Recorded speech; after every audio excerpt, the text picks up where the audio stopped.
অবশেষে খোঁজ মিলেছে ভারতের বেসরকারি বিমান সংস্থা ইন্ডিগোর একটি ফ্লাইটে প্যানিক অ্যাটাকের শিকার হওয়া সেই যাত্রী হুসাইন আহমেদ মজুমদারের। তিনি ওই ঘটনা বর্ণনা করতে গিয়ে বলেন, তিনি যখন ভয় পাচ্ছিলেন তখন অন্য এক যাত্রী তাকে চড় মেরে বসেন। জানান সেদিন আসলে কি ঘটেছিল। ভারতের আসাম রাজ্যের কাছাড় জেলার বাসিন্দা ৩২ বছর বয়সী হুসাইন আহমেদ বলেন, গেল বৃহস্পতিবার তিনি মুম্বাই থেকে কলকাতা হয়ে শিলচর যেতে ইন্ডিগোর ফ্লাইটে চড়েছিলেন। মাঝ আকাশে তিনি প্যানিক অ্যাটাকের শিকার হন। উড়োজাহাজ অবতরণের পর কেবিন ক্রুরা তাকে বিমান থেকে নামতে সাহায্য করছিলেন। ঠিক সেই সময়ে হাফিজুল রহমান নামের অন্য এক যাত্রী হঠাৎ তাকে চড় মেরে বসেন। পশ্চিমবঙ্গ রাজ্যের কলকাতা বিমানবন্দরে ফ্লাইট অবতরণের পর চড় মারা হাফিজুল রহমানকে আটক করা হয়। উড়োজাহাজের নিরাপত্তা কর্মীরা তাকে পুলিশের হাতে তুলে দেন। পরে অবশ্য তাকে ছেড়ে দেয়া হয়।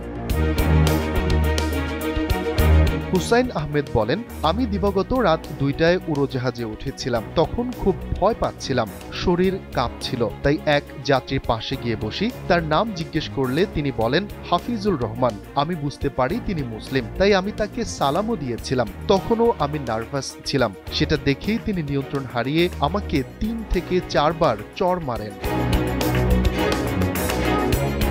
হুসেইন আরো বলেন, তিনি ওই যাত্রীর সঙ্গে কোনো অসৎ আচরণ করেননি। আসামের এই বাসিন্দা আরো বলেন, ঘটনা দেখে কেবিন ক্রুরা হস্তক্ষেপ করেন এবং জিজ্ঞেস করেন কেন তিনি আমাকে চড় মারলেন। তারা আমাকে পানি দেন এবং শান্ত করার প্রচেষ্টা চালান।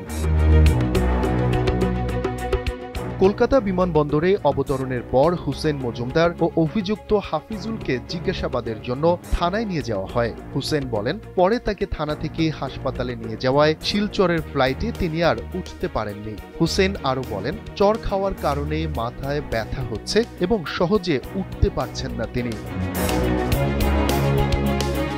অপ্রত্যাশিত এই ঘটনার পর হুসেনের পরিবার গেল শুক্রবার তার নিখোঁজ থাকার বিষয়ে থানায় জিডি করেন। এরপর গেল শনিবার তাকে আসামের বরপেটা জেলার একটি রেল স্টেশনে পাওয়া যায়। শিলচর থেকে ওই রেল স্টেশনের দূরত্ব প্রায় ৪০০ কিলোমিটার। শফিকুল ইসলাম শান্ত, দীপ্ত সংবাদ।